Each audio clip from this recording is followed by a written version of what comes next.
Tonight on PBS News Weekend, former President Jimmy Carter, the nation's 39th president, a man who redefined what a post-presidency could look like, died today at the age of 100. We look back at his extraordinary life. Then a disaster in South Korea. All but 2 people on board a passenger plane die in a crash landing. Now South Korea begins the task of figuring out what happened as the U.S. lends its assistance.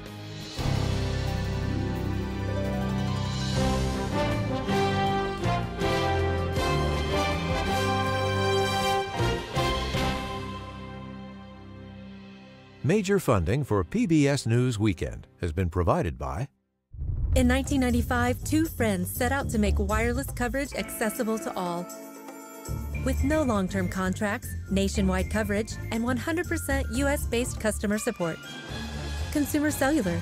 Freedom calls.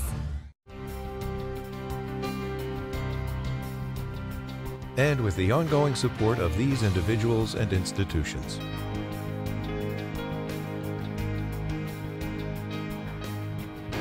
And friends of the NewsHour.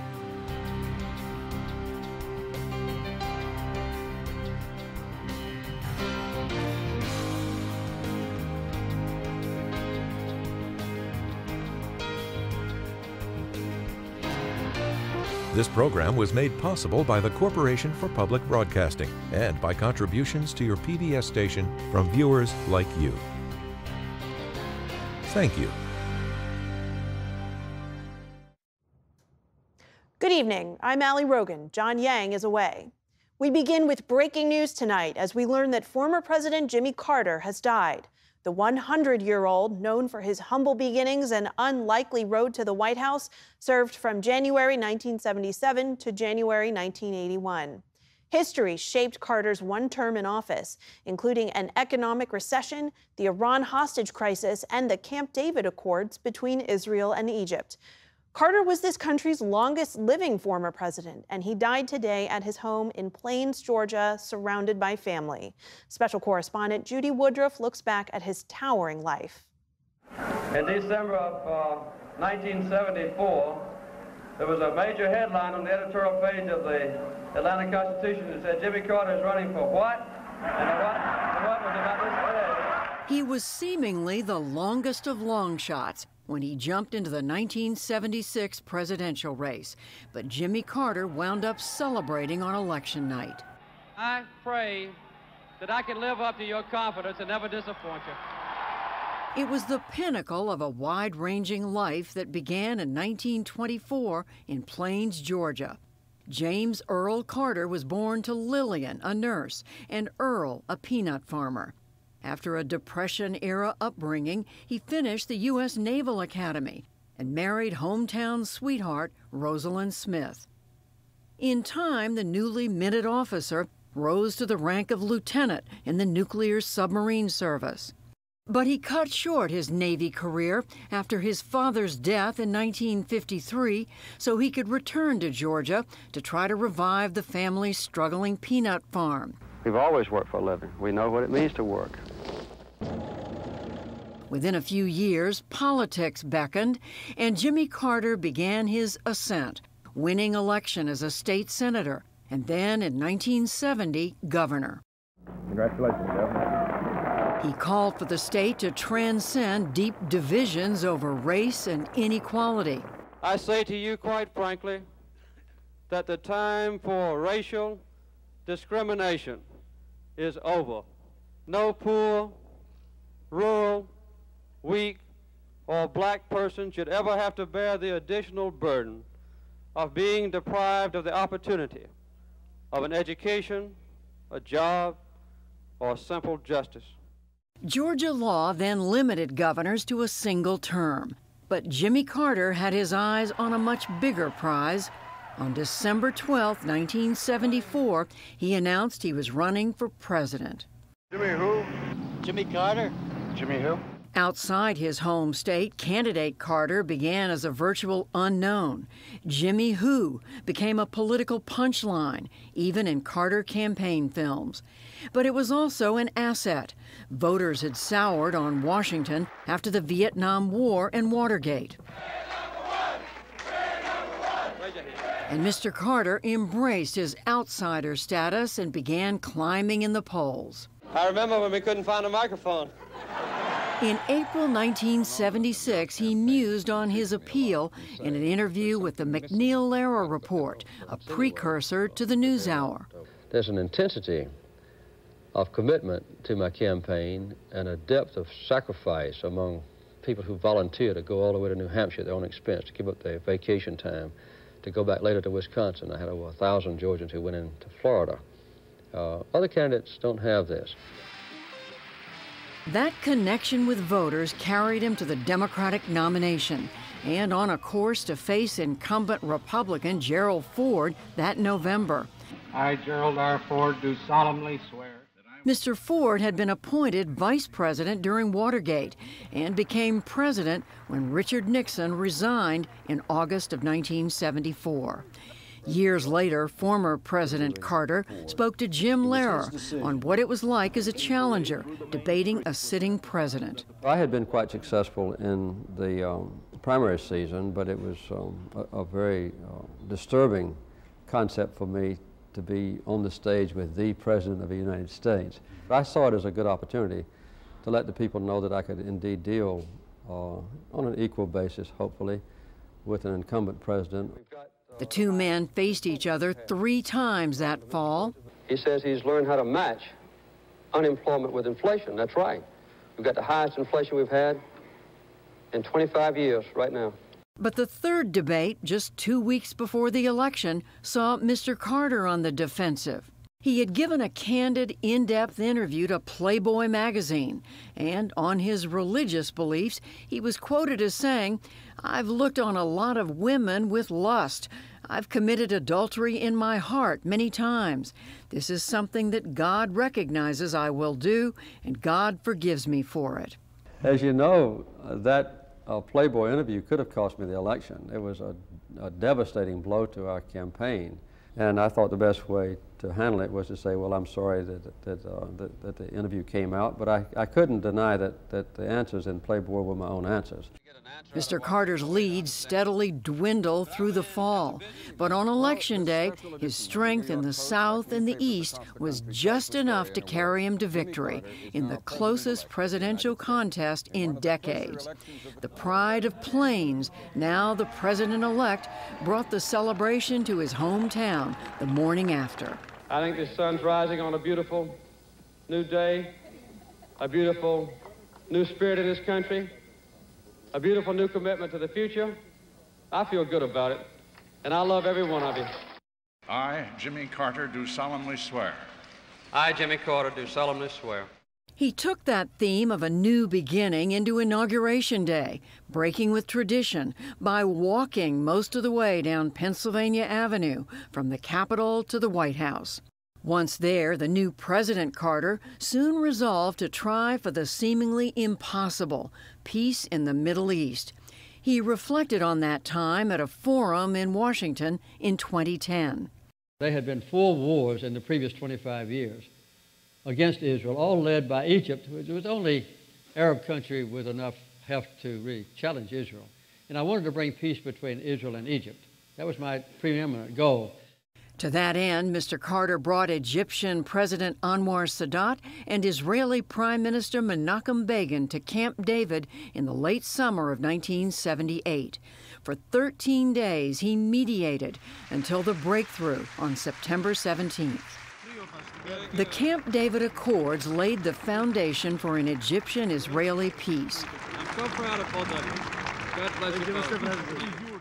And there were other Carter foreign policy initiatives. He restored full diplomatic relations with China, following through on a process that began under President Nixon.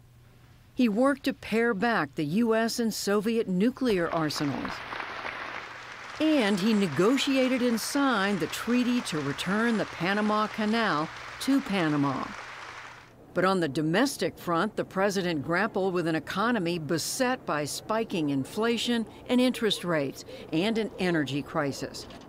Just 2 weeks into his tenure, a cardigan-clad Carter urged Americans to conserve during a televised fireside chat. All of us must learn to waste less energy. Why didn't they come out and tell us there was no gas? But by the summer of '79, the public's patience was wearing thin. I've been here since 4:30 this morning. It's ridiculous waiting online here. What is this? I'm in a line 2 hours in. I can't get gas. This is baloney. Carter doesn't get my vote next year. With his popularity plunging, President Carter set out to turn the country's mood. So I want to speak to you first tonight about a subject even more serious than energy or inflation. I want to talk to you right now about a fundamental threat to American democracy. The threat is nearly invisible in ordinary ways. It is a crisis of confidence. He never actually used the term, but it came to be known as the malaise speech, and it brought new ridicule. Then, in November of that year, half a world away, the greatest crisis of the Carter presidency began: the capture of 66 Americans in Iran, most of them at the U.S. Embassy, all with the tacit backing of that country's new supreme leader, Ayatollah Ruhollah Khomeini. In April 1980, the president authorized an ill-fated military operation to try to free the hostages, but the mission ran into mechanical troubles, and one helicopter crashed, killing 5 U.S. airmen and 3 U.S. Marines. It was the Iran crisis and the nation's deep economic trouble that haunted the Carter re-election bid. Senator Ted Kennedy mounted a primary challenge that lasted until that summer's Democratic convention. Meanwhile, Republicans coalesced around former California Governor Ronald Reagan. Good morning. How are you? And Illinois Congressman John Anderson, and also ran in the GOP primaries, turned independent for the general election. Give me your help. Give me your votes on the 4th of November. For weeks, the Carter campaign declined to have the president debate both Reagan and Anderson on the same stage. The man who should be here tonight to respond to those charges chose not to attend. But finally, just a week before the election, Mr. Carter did square off with Reagan, but found himself outmatched. Now we have an opportunity to move toward national health insurance. Governor Reagan, again, typically is against such a proposal. Governor? There you go again. Reagan used the debate to disarm depictions of himself as an extremist and thus ease voters' fears.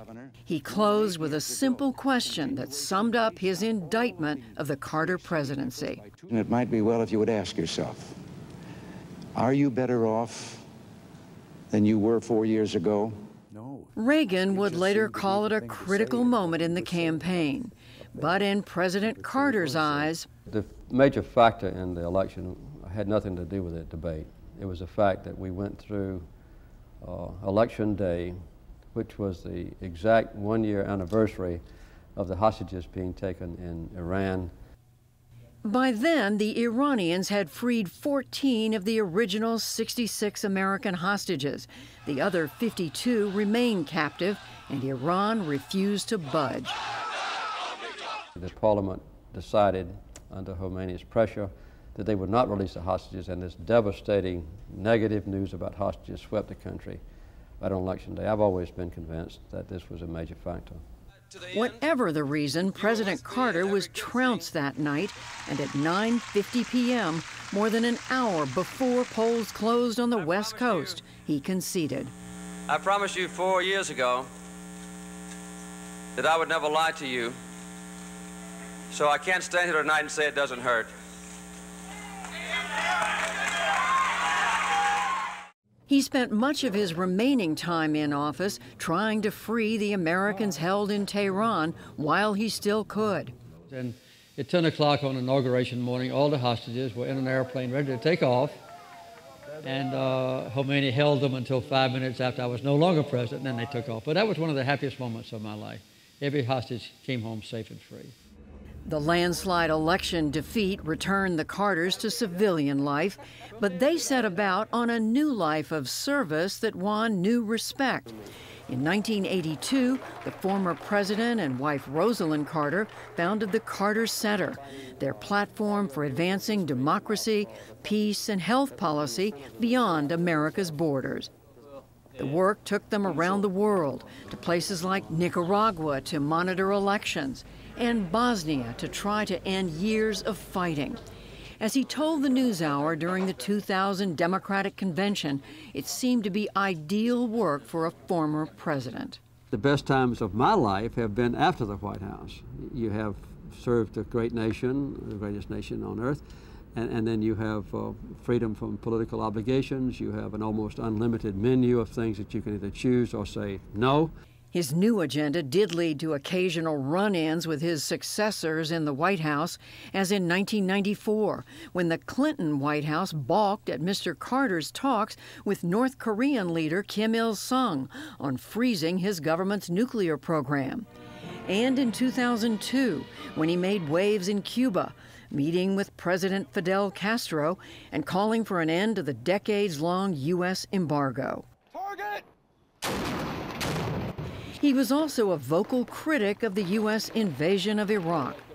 But his diplomatic work, including the Camp David Accords, ultimately won him the 2002 Nobel Peace Prize and the Presidential Medal of Freedom. He remained in the public eye through his final years, and he minced no words in his attitudes about President Trump. There's no doubt that the Russians did interfere in the election. And I think the interference, although not yet quantified, if fully investigated, would show that Trump didn't actually win the election in 2016.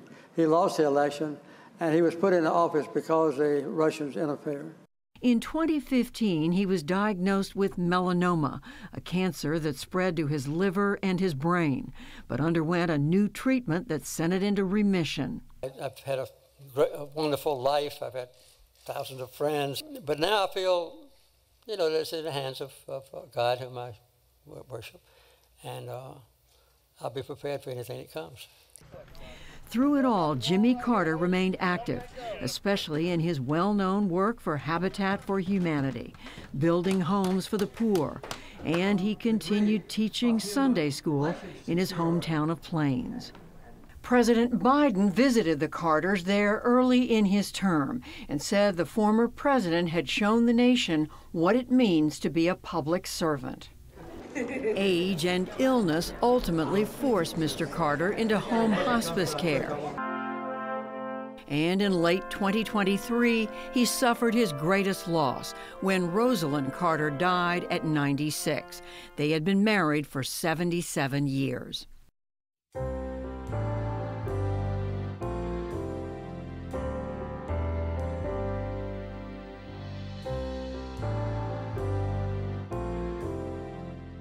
In today's other news, South Korea is in mourning following the deadliest air disaster ever on that nation's soil.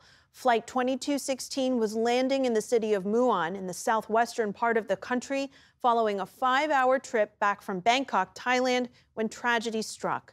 A warning, some of the images you're about to see are disturbing. At 9:03 a.m. at Muon International Airport, a Jeju Air passenger plane sped down the runway, its front landing gear nowhere in sight, and slammed into a concrete wall, bursting into flames.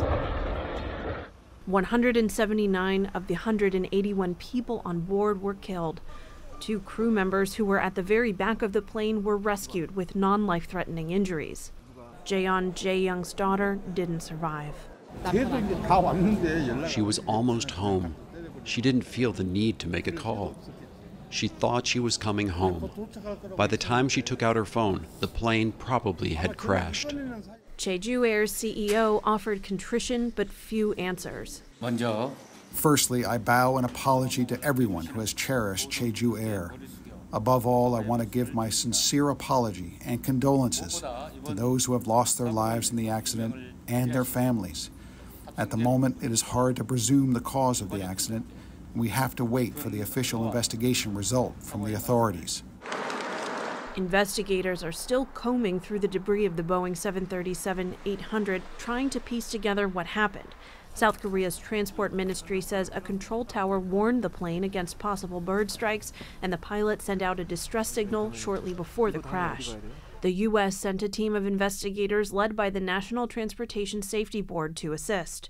In a post on X, Boeing said they were in contact with Jeju Air and extended their condolences. The disaster comes as Seoul is embroiled in an unprecedented political crisis triggered by successive impeachments of the country's top 2 officials. The Deputy Prime Minister Choi Sang-mok is now the acting president. He expressed his sympathy to those grieving and declared the crash area a special disaster zone. I offer my deepest condolences to those who tragically lost their lives. I feel an indescribable sorrow and profound regret. We are fully mobilizing all possible resources with all ministries, the local governments, and relevant associations to dedicate every effort to recovery and support for those who receive the harm. But amid political turmoil, some residents are uncertain about how the government will deal with the incident. Now, with the presidency vacant and with things like this happening, I am quite concerned that the handling of the accident may not go smoothly. I'm feeling more anxious and I am heavy-hearted. Leaders around the world expressed their sympathies, including President Biden, China's President Xi Jinping, and Pope Francis. In Azerbaijan, where that country's president officially blamed Russia for the deadly plane crash there last week, President Ilham Aliyev said today Russia is responsible for downing its airliner, although not intentionally. Aliyev also criticized Russia for what he said was an attempt to, quote, hush up the issue after the plane went down over Kazakhstan.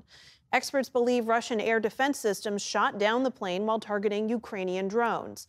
Russian President Vladimir Putin apologized this weekend, but he has not taken responsibility for the crash. Israeli hostages were tortured and abused while being held by Hamas. That's according to a new report set to be shared with the United Nations this week. The report is based on interviews with Israeli medical teams that helped treat more than 100 hostages after they were freed, according to reporting by Reuters. The medical teams say hostages were sexually assaulted, beaten, starved, and burned. Relatives of those still in captivity said this should add urgency to ceasefire talks. The report clarifies beyond any doubt that all of them have been subjected to severe torture for 450 days. It's either a deal and the end of the war or continued torture to death.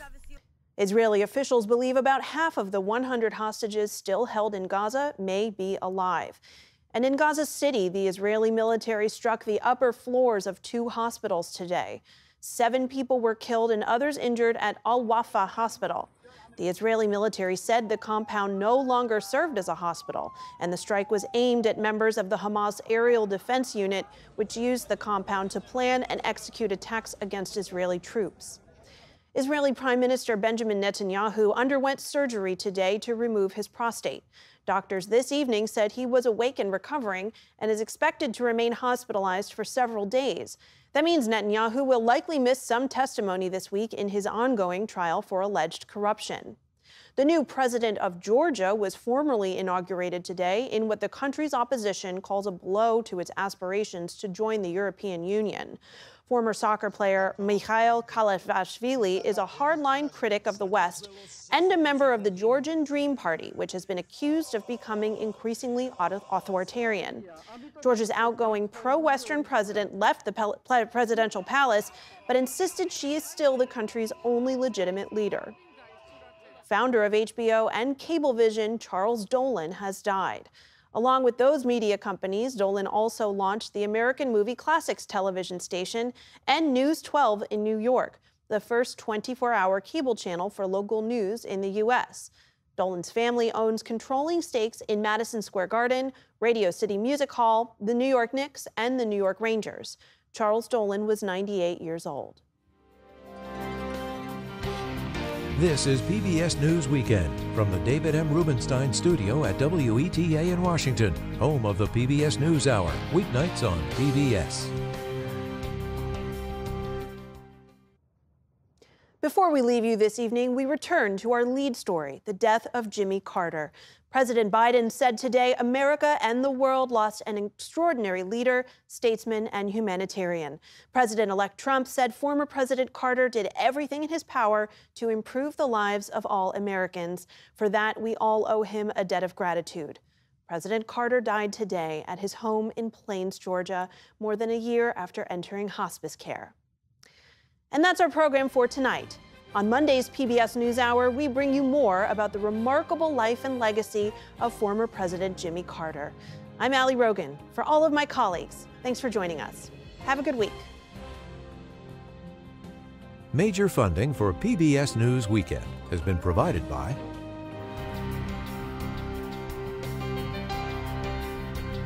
and with the ongoing support of these individuals and institutions.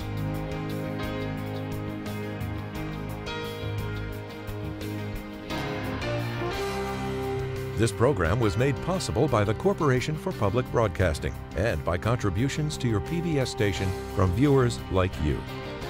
Thank you.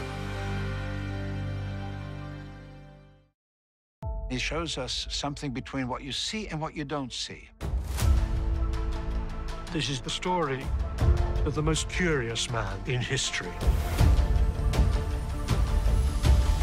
The influence of Leonardo's vision was enormous. He's doing things no one had ever done before. And that is simply astounding.